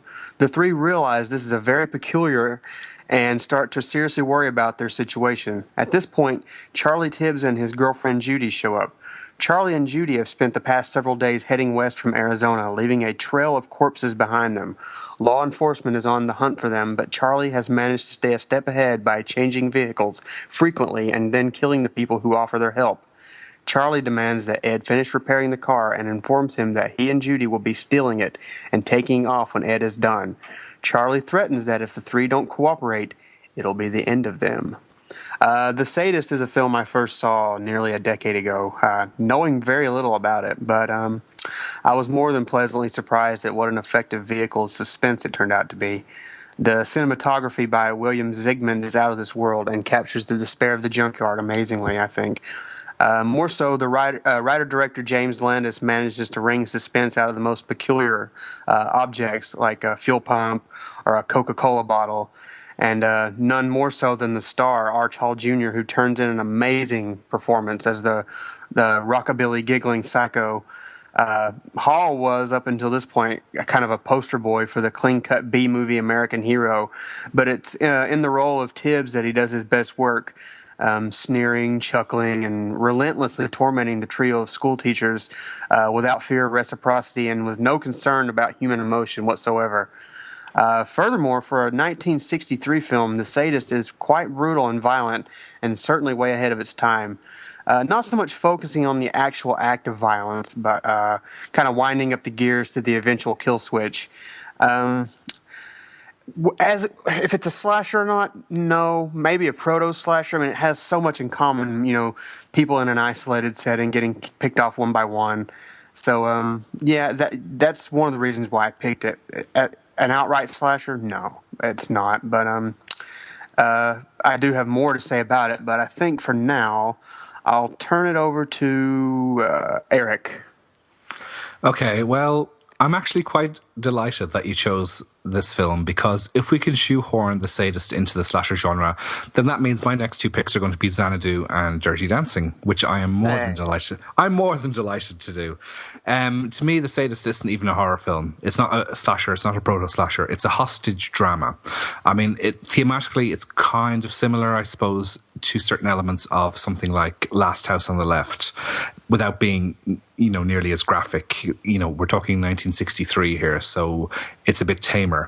I'm sure it was probably very edgy for its time, but 50 years down the line, it doesn't have that intensity, I don't find. When I first viewed this film, after you'd said we were going to be covering it, I thought it was very ho-hum. But my second viewing was much more rewarding. I actually would consider it to be, quite a good film indeed, even if it's not a slasher film or a horror film. To me, it appears quite stagey. It's like it's a stage play transferred to film, but that's not a criticism at all. And I think it's expertly directed. There's loads of camera movement. Each shot seems to be very carefully composed, and it looks like a huge amount of attention went into the technical side of things. I think some of the characters are quite interesting, especially Judy, who is our quote final girl. She starts off as this sort of ditzy blonde who asks stupid questions to her male colleagues. That's about. Doris. Judy's the bad girl. Doris. Judy's the bad girl. Oh, sorry, Doris. Sorry, my mistake. Doris. She asks stupid questions to her male colleagues about baseball, and she almost wheezes herself when she sees a snake's skin on the ground, mistaking it for an actual live snake. It's kind of amusingly sexist, as films from this era sometimes tend to be. And she doesn't exactly morph into Amy Steele or anything by the end of the film, but she certainly shows a good deal of resilience in the face of adversity. I also like the way that her colleague, I think it's Ed, is it? Who he whips off his shirt at one stage and apologize. He whips off his shirt and he has a vest on underneath, but yet he still apologizes, saying, "I don't want to shock you." Again, that sort of, it's a dainty touch that dates the movie, but in a charming way. And Ed, by the way, kind of reminded me of, I don't know if anyone got this, the love child of Kevin Bacon and Rick Astley. No? I can see where you're coming with. Sorry? Coming from. I can see where you're coming from with that. Yeah. He's no stranger to love. He's no stranger to love. He knows the rules. Yeah, but I did enjoy the film. I thought that some of the scenes were quite tense, especially the scene where the older teacher, Carl, is asked to kneel down in front of the sadist. And, you know, he has a gun pointed to his head for what feels like an eternity, like in a good way. It's really suspenseful. And the sadist seems to, I'm referring to him as a sadist because I can't remember his actual name. What is it, Joseph? Charlie. Yeah. Yeah. Just the way he dispatches with Carl is quite brutal, even though it's not sort of graphically depicted. Probably the best sequence in the film, I think, and the most slasher-like is the final chase scene between Charlie and Doris, you know, as she runs off into the wilderness. And at once, I hope this isn't a spoiler, maybe it is, but I mean, she runs into the ruins of a stone cottage, and there's a shot that reminded me very much of Friday the 13th Part 2, where we see Charlie running towards her, you know, through a window. And, you know, there's a scene in that final chase sequence where Charlie falls into a snake pit, which I thought was really effective because I can't stand snakes. They are, you know, I think if I saw a snake, I'd soil myself, to be honest, because I just can't stand them. So I think all in all, it's a good movie. I still don't understand why we have put it onto a slasher podcast. But it's one I'm glad I watched. It's probably not one I would revisit many times, but I thought it was solid. There were certain sequences I thought were quite suspenseful, and overall, you know, I would recommend. Okay, how about you, Justin? Well, I kind of agree and disagree with Erik. Really, I can see there's enough there for it to be termed a proto-slasher. I think certainly. The last bit where Doris is running away from the killer, that was pure slash movie or cat and mouse slash movie scene. And it's extended as well. It's not something that's open over in a blink of an eye. It goes on for a good 10-15 minutes. Although I did think Doris was pretty rubbish. she kind of she had loads of opportunities to get away from him, and she, rather than hiding in a bush, she just kind of zigzagged away from him and then ran towards him and then zigged off in a different. It's almost like she kind of waved a hanky behind and said, chase me. But apart from that, I thought I was surprised how good the movie was, actually. I was, originally I was a little bit confused, obviously, like Erik was saying about whether or not it's a slasher, proto-slasher, but I think it had enough going on in it for me to consider it as a proto-slasher. Mostly for the chase scenes towards the end, and also the chase scenes with a couple of the other characters as well. There's it's not all guns, or there's a lot of shooting going on, but the main two characters, Judy and what's his name, Charlie, use knives as well, don't they? And it's it's again, the whole proto-slasher or slasher template hadn't been set in stone. But I also noticed that scene that Erik mentioned, which I do wonder whether or not somebody actually took for Friday the 13th Part 2, which was very effective, with Doris hiding out in that stone cottage and seeing Charlie running through the woods or the scrub to get to her. I thought it was good. I mean, some of the acting was a little bit kind of, ho-hum. I mean, Doris started off, I thought she was a little bit hokey. And some of the the main characters so wholesome, they did come across as a little bit hokey. But then, of course, this was 1963, wasn't it? So it's a long time ago. And I thought Arnold Jr.'s performance was quite remarkable, really, because although it was kind of, it's very broad, it's very committed as well. I mean, it's this giggling psycho. I mean, his face, he's quite frightening. I found him quite sort of, he looked deranged, and I'm sure he's a lovely guy in real life, but he has got a face which is, obviously it kind of probably can go from being kind of strangely handsome to strangely menacing, and I think that kind of what he manages very well in this film. And I liked his girlfriend. I think she only says one word in the whole film, doesn't she? Towards the end, and I really liked it. And it was, the cinematography was incredible for a low budget film, which I think you've probably got lots of background information, Joseph, but I think it cost $33,000 to make. I mean, it was very, very small budget when you consider like Psycho was made for over $800,000 and 3 years before that, and that was Hitchcock on a budget. So this really was made for pennies. But yeah, no, I really liked it. And Nathan? I agree with what all has been said so far.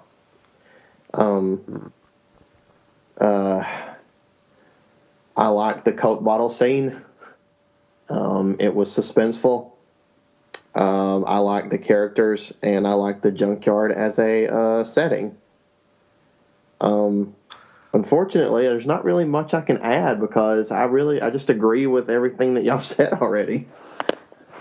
Can I just say there's one quite interesting scene that's kind of it's kind of a tangent, but there's one where Judy, who is Charlie's partner in crime, she disappears off on her own with a handbag, and she seems to be looking through sort of the perfume and the jewellery and that, and she seems to show, I don't know if this is unintentional or not, but she seems to show sort of regret or remorse on her face, which I thought was really interesting, and I thought it might have leaded, onto something else later in the film, which it didn't, but I still thought it was an interesting touch. I don't know if anyone else picked up on that. Sorry, I don't Erik, remember that. Is leaded a word? Yeah, that's what I was going to say. Leaded is not a word. Oh, shag off. Well, no, it's just because when I funnest, all I'm saying is led onto it. You bullied Justin over that for a while, so yeah, exactly. Quit talking about bullying. Anyway, Erik, leave me alone. But no, I agree. I thought that was that would have been quite interesting, but because it's based on a famous real life murder spree, wasn't it, with Charlie Starkweather and his teenage kind of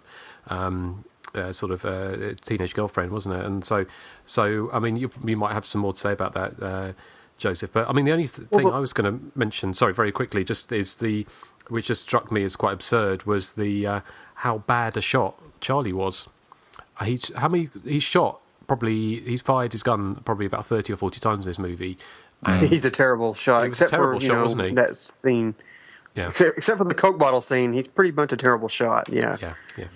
But you're talking about Judy. The scene I like is when he says he gives the older guy Carl a few minutes, and he's talking to Judy, and she's sitting there, she's drinking a soda, and he's like, "Please, child, talk to your boyfriend." And she's got this like kind of ho-hum sad look on her face, and then she just kind of looks up and she has that half crooked smile, and you're like, "Wow, she's just as evil as him." Yet she's not as vocal. She's like the yin to his yang, I guess. I love that scene.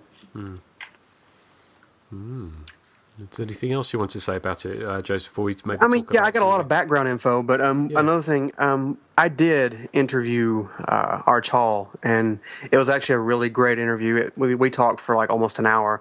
Unfortunately, after the interview was done, it turned out the audio, it picked me up, and it picked him up, but it I don't think I had the stereo mix set right, because I had recently wiped my computer clean and reinstalled stuff, so I don't think I had the settings correct. So you could barely hear him, and after trying to boost the audio, it just kind of doesn't sound like something you'd want to listen to for 30 minutes straight. So I'm still working on it, but if I don't get it corrected, then I will probably just transcribe it, and we'll put it on Hysteria Lives or something. But I mean, I just want to let everyone know, because I remember we posted on Facebook that I did have an interview with Arch Hall, but that's why it's not in the show today. Have you tried using Levelator? Yeah, Levelator did not work very well, and my brother, who's better at audio, is using Pro Tools and all kinds of things. But it's just, he's got the volume up and you can hear it, but it's just, there's a lot of hiss and a lot of hiss. I mean, basically he's taking something from a whisper to like a normal volume, and it just doesn't, it's not really working, but we're still working on it, so we'll see. Okay. Cool. Well, what kind of background have you got for the film? Well, like you said, this is believed to be the first feature film based on the real-life serial killers Charles Starkweather and Carol Fugate. Mainstream Hollywood would not produce films inspired by the pair until a decade after this one. A number of films were inspired by the duo very loosely, and included, major examples as Badlands and Oliver Stone's Natural Born Killers. You are awful, but I like you. I do apologise for that. I'm not that by. What was that for? I missed. It was by mistake. It was by mistake. So I do apologise. Right. Okay. So I was just moving the microphone over towards me, and I managed to. Sorry, I do apologise for that, Joseph. Sorry, carry on. Sorry. No pun intended, huh? No pun intended. Of course, low budget film was noted for its excellent cinematography, which we talked about. It was the first American film for Vilmos Zsigmond, who was working under the name William Zsigmond. He did Deliverance. He went on to do Deliverance, The Deer Hunter, Real Genius, that Sharon Stone movie Sliver, among others. Let's see. Arch Hall Jr. based his performance as the psycho Charlie Tibbs on Tommy Udo, Richard Widmark's character in Kiss of Death, right down to the giggle. The film was apparently rejected for a UK cinema release in 1963 and was banned, I think, but eventually released uncut on video in 1999 over there. Justin, do you know anything about that? Well, no, I saw that as well, that it'd been, hadn't been released in this country, but that's not unusual, to be honest. I think at that time it was not unusual at all, but yeah, I mean, it's kind of not exactly considered a lost film, is it? But it hasn't been until relatively recently. Who was it? Joe Dante really loves the film, doesn't he? Yes. He kind of, according to some place I've seen, saying that. He owns a 35mm print, which is where a lot of the kind of DVD releases have come, in recent years. But let's see. According to the Internet Movie Database, now this is sort of correct and sort of not. Arch Hall actually corrects it in the interview I talked with him, but it says that Arch Hall Jr. was a sharpshooter, and that when some of the tactics to fire fake bullets from his gun failed, Hall suggested allowing him to fire live ammunition above the heads of other actors. They agreed, and a number of the gunshots in the film are quite authentic, but when I spoke with Arch, he said that it was actually one of the crew members. I think it was actually the cinematographer, maybe. I can't remember. But he says it was him doing some of the shooting because he was an Army sharpshooter, not Arch Hall Jr. It's according to the IMDb.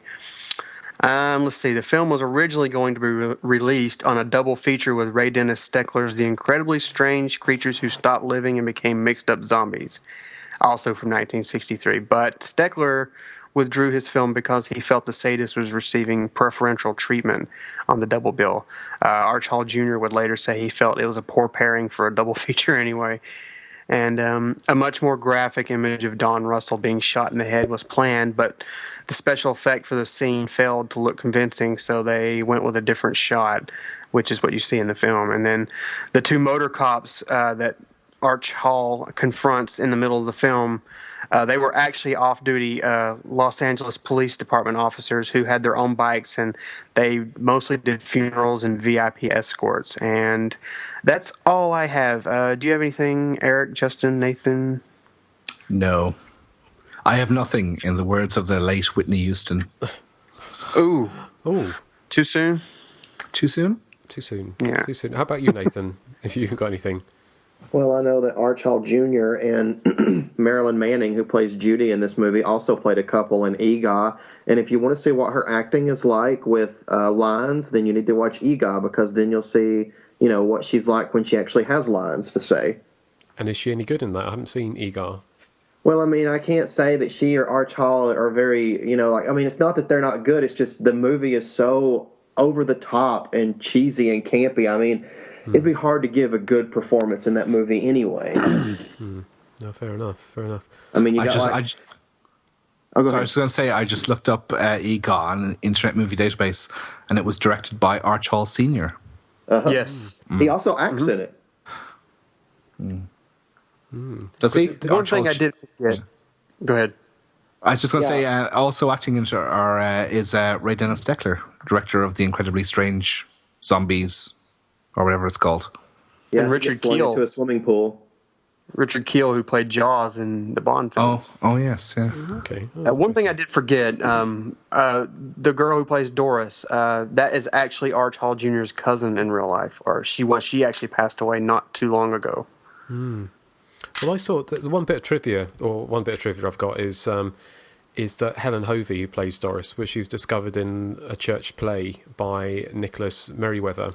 I mean, that's the story that was in one of the papers at the time. I mean, maybe that wasn't true, and maybe, it's just some hokum that they made up, because it's been a bit strange for her to be in a church play, then to go in a very controversial movie, which I'm sure the film was very controversial when it came out in 1963. I mean, just to give some idea about what else was out in 1963, was Blood Feast 1963 as well? I think it might have been. Yeah, I think so. Yeah, and wasn't, let me look, I want to be sure about this, but wasn't Blood and Black Lace 1963? Or what year was that? It was 63 or 64, I think. I mean, there was kind of the other films that come to mind for... Blood Feast was 1963, I can clarify.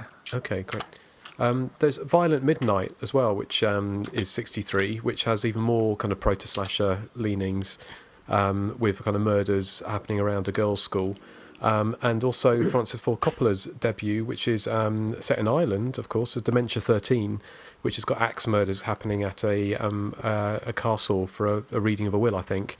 And again, so that's got definite proto-slasher leanings. So around the time, and we still, of course, this was released in the wake of Psycho, wasn't it? This was, was the mother of all, and it been like we've spoken about this before, but the way Halloween and Friday the 13th started the avalanche of slasher movies, Psycho started an avalanche of kind of violent proto-slasher thrillers, psycho thrillers, and obviously The Sadist was kind of hot on the heels of that, I kind of guess, although it took it in a very sort of different direction. But it had lots of pseudonyms. The New York Times, I think at the time actually it was quite well received in some circles. The New York Times, it was released under the title Profile of Terror, and I think it got released under a few titles. And they said it may well be the greatest exploitation flick ever made. And they says, and we're taking into consideration Night of the Living Dead. So that was obviously a review quite a few years after the film was released, but it's got a very strong following, I think, in certain circles. It's also released as Sweet Baby Charlie. Yeah. I mean, it started the kind of it was a front runner because I think there's Badlands, wasn't there, which was with Sissy Spacek, and also Natural Born Killers is based on the same yes, kind of Terrence Malick's Badlands based. Yeah, they were based on that same Starkweather thing. Yeah. So, yeah, well, is there anything else you want to say about The Sadist, guys, before we move on to feedback? Just, I can understand Eric's point of view, how it's more of a kind of a Last House on the Left thing. I just think it does have a lot of slasher elements, which, predating the actual slasher boom, so that's why I picked it. But I do think it's a really, really good, underrated film, where people pick Psycho as the pinnacle of black and white cinema. I would be, controversial and say I enjoy The Sadist a little more. Yeah, I'd never heard of The Sadist before you recommended it for the podcast, I have to say. But as I said, we may be actually talking to Adrian King about Saturday Night Fever only next week. Yeah. If this is the criteria we're using. Oh, come on, Erik. Yeah, Erik. You just want to get Olivia Newton-John on, don't you? Talk about Xanadu. Oh, I'd love to. Yeah. And Michael Beck, is that his name? What, from Xanadu? Yeah. Well, maybe you can do a spin-off podcast with just me and the Xanadu Hour starring Erik. Yeah. Would you like that? Would people like that? If you would, then you should write. My friend Dave would listen to it. I know, but yes, I'm sure it'd be wonderful. But maybe you should do that as a little spin-off. Hi, this is Toya Wilcox, and you're listening to the Xanadu Hour. I can see it happening now. I'm getting all excited already. Ooh, well, okay. Well, we'll gloss over that. So let's move on to feedback, shall we? Have we got, because we recorded a show last week, so there's not been a lot of time for people to write in, or has anyone written in or phoned Actually, in? we got quite a bit this week. Not excellent. quite a bit, but I got a couple from mostly from the forums. Actually, this is from the Hysteria Continues Facebook page. It says, who is this? I don't remember his name. Let me look up his name real quick before I read his letter. I don't want to. His name's Dean Allen. He says, just wanted to say, keep up the great work, you guys. Been listening to your podcast in my car on the way to work all week. It's awesome hearing these movies get discussed in so much detail. You've made this horror fan not feel so very alone for his love of these slasher gems. Plus, you have introduced me to Night School and Rachel Ward's amazing performance, for which I will be forever grateful. Got the new Warner DVD the other day, and what a film. Dean, P.S. This is to Justin. You're not alone in your love of America's Next Top Model. I used to have an America's Next Top Model piss-up night with a friend, and it is the most unintentionally hilarious show that exists. And that's from Dean, what's his last name? Dean Allen. Okay, well, thank you, Dean. I shall look forward to the next series of America's Next Top Model, which I think will be starting on UK Living probably very shortly. So I'm very excited about that. It is a staple in our household as well, because my flatmate Joanne is a huge fan of America's Next Top Model. So I do see a lot of it. Hence the reason I knew the term smize earlier in the podcast. I was very impressed by that, yes. Thank you. And Turtleneck as well. You know that one? I don't know that one. I do know who Miss J is, though. You put your chin out at an angle of 45 degrees at all times and smize, so you look like a turtle smiling, and that means you don't get any jowls. Okay. All right. Yeah, so there you go. So learn something new on this show. So it's beauty tips, slasher movie beauty tips from the Hysteria Continues. So, well, thank you, Dean. Anything else, Joseph? What else have you got for us? in the mini-sode, we were talking about how characters do stupid decisions. They make stupid decisions in a lot of films, and how sometimes you have to take the good with the bad, and you have to kind of accept what's going on. So a lot of this feedback is kind of responding to that. This is from Rembrandt36, Remy. He says, "Hey guys, great mini podcast. Bloody Homecoming looks to be pretty cool.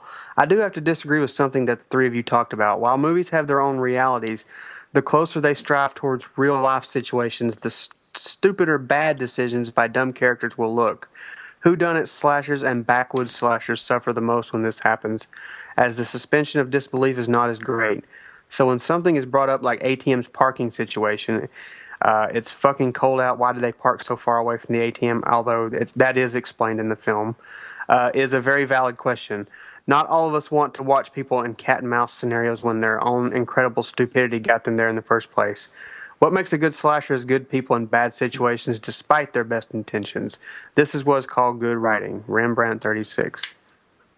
You know what's funny is he's kind of got a point, because even though you're right, Joseph, they have a reason they parked away from the ATM. Like, you know, it doesn't make sense later on. I mean, this isn't a spoiler, but one guy, he makes them walk as punishment, but then when the other two decide to go in, why didn't he pull the car up? Why did he make that walk? He didn't have to.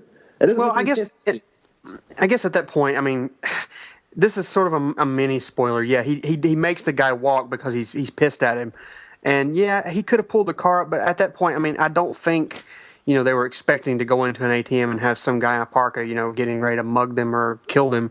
Maybe, I don't know. It is a question, but that part didn't really bother me. It was what happened when they got inside the ATM that really. When you take the movie as a whole, you're right. That's one of the lesser scenes, but you know, it's just another thing. And also, I mean, I know, and somebody made the point about cell phones. I mean, they kill the horror genre, I mean, because you have to suspend disbelief every time when it comes to why don't they just use their cell phone. Like in this one, everybody left their cell phone in the car. I mean, not one of them had their cell phone in their pocket. I mean, I always have my cell phone on me at all times. So I guess I just call the police and, you know, just get out of there in about 10 minutes. Yeah, but I mean, I used to be on 3 Network, and without... you know, wanting to get lawyers onto me, I'd be in places with my mobile phone and I'd have no coverage. even when I was in in the middle of a city. So I kind of guess. But I suppose if you've got 3 people, you're going to get one person with a mobile phone coverage, aren't you? See, Nathan would survive a horror film because he never puts his cell phone down. He's always texting. I am. I'm a text fanatic, so I just text the police, I guess. So, tweet it. Tweet. I'm being chased. Post it on his Facebook page. Yeah. We're in danger. Get to this ATM immediately. Yeah. You could just tweet it, couldn't you? It'd be great. I mean, maybe someone should do a horror movie like that where the final girl just tweets everything and says, there's somebody outside my window, I've ran down the road, I've gone behind a bush, I'm behind a bush. And then the killer could tweet back and go, I know where you are. Yeah, somebody retweets it. Somebody, I'm busy right now. Can you help them, please? Yeah, that'd be. Or they put the too long, didn't read. Right. Well, okay. Was anything else? Yeah, a couple more. This is also from the forum. It says, here in town, there used to be, I think we talked about video stores and tanning rooms. Nathan did last episode. But it says, here in town, there used to be a video store / tanning room. I don't understand the connection, and neither do I, really. But they say, my aunt had a small VHS collection when I grew up. I have her to thank for my horror love and collection. When I got older, she sold my favorites to me. She had Return of the Living Dead, A Nightmare on Elm Street 1 through 3, etc. She's great. Great episode. Short, but I got my fix. Get your shit together and start cranking these out. BTK. I think you BTK. Yeah, okay. And bacon, tomato, Kaiser. And I got a couple more. This is from Jake, who we had on the show last. He says, I got to agree with the guys. Suspension of disbelief is usually pretty easy to look past unless, like Joseph said, there's a clear shot and they don't take it. I actually just saw Storm Warning for the first time this weekend, and I totally agree because I had mentioned that Storm Warning had characters who had, clear shots of getting out of a situation but didn't take it. But anyway, he says, I'm surprised you didn't mention Wrong Turn 4, Joseph, which I completely agree with your opinion on as well. The biggest annoyance in that one, for example, is that they set the characters up to be smart. They make lots of smart moves, and then one that is just so utterly ridiculous that no single person in their right mind would ever make, much less 4 altogether. Anyway, thanks for having me on the show, guys, and thanks for the kind support on Bloody Homecoming. Jake Hilgren. No, it's great to have you on the show, Jake, and hopefully have you on again soon. Yeah, definitely. And I agree with him. I'm sorry. I just want to say I agree with Jake 110%. I know we've mentioned it, but just hearing that again, God, those characters in Wrong Turn 4, they got what they deserved. They did. I mean, through the whole film, they're actually pretty clever, and smart people film, and then they make that one fatal mistake. And by that point, I was like, okay, I'm done. I cannot follow this movie anymore. No one is that stupid. No one is that dumb. I've not seen Wrong Turn 4, so... you'll know. When you watch it, you'll know, yeah. Okay. You'll know exactly what it is. You've not seen it, have you, Erik? I have, yes, and I know exactly what they mean. Okay. Yes. I'll watch that soon then. Yeah. Okay. And what else have you got to give us a happy finish, Joseph? I got one more. This is from Farmer Vincent on the forums. He says, I'm looking forward to Bloody Homecoming as well. Be sure to keep us updated on its progress. In regards to other Texas lens slashers, there is All the Boys Love Mandy Lane, Town That Dreaded Sundown on the Arkansas border, Honeymoon Horror, Nail Gun Massacre, Silent Night, Deadly Night 3, and American Nightmare. They shot the Friday the 13th remake there as well. In regards to suspension of disbelief in horror films, I'm willing to forgive a lot if the movie can deliver a wild ride. For example, I know a lot of you will disagree with me on this one. Look at Frozen. Absolutely ridiculous premise, but surprisingly engaging. I mean, if these wolves are terrorizing these 3 people, then why aren't there wolves just eating skiers where the resort is open? The entire film was so far-fetched, but I was enjoying it too much to care. The horror genre requires suspension of disbelief. Many of the 80s movies we all love are about as far-fetched as you can get. I'd rather watch something fun and out there than something dull that holds itself back. Also, I'll restate my theory as to what is ruining modern horror. Cell phones, as Nathan said. As horror fans, I think we should all unite and agree that cell phones do not exist in the realm of the horror genre. That's from Farmer Vincent. Okay, well, thank you, Farmer Vincent. That's it's good to get that kind of discussion. It'd be interesting to see what people say about the show. but it might be tempting fate. But yeah, please, and also do phone in as well, because it'd be great to hear you, give some details about what you like or don't like about the show, or what we've spoken about, and also, whether or not you think Erik Xanadu podcast is a goer. It'd be interesting to hear what people think. I reckon it could be. It could be. Yeah. Right. Well, sorry. For 5 minutes. For 5 minutes. Okay. Well, maybe a little mini podcast. So, have you got anything else we want to say, guys? Anything before we wrap up? I have been hurt by others, and now I will hurt them. I will make them suffer like I have suffered. Okay. So we'll have to listen to you then. Yeah. Yes. And I want to say that if you were disappointed that The Sadist was not a slasher, then tune in to the next podcast when something that is definitely a slasher will be our. That is not feature. A slasher movie. What Dirty Dancing? The movie you picked is not a slasher movie at all. Oh, it totally is. It fell off the lighthearted comedy. It fell off the slasher tree and hit every branch on the way down. It's a lighthearted teen sex comedy. Well, geez, now I'm kind of concerned about when my pen joysticks. Yeah. Well, all I can say is tune in next time to listen to Erik take on one of the big boys. With that, leaving that image in your mind, we will play out with the Cramps' Human Fly, which we just thought was a nice little swamp rock and a nice little accompaniment to The Sadist. So thanks for listening, and till next time.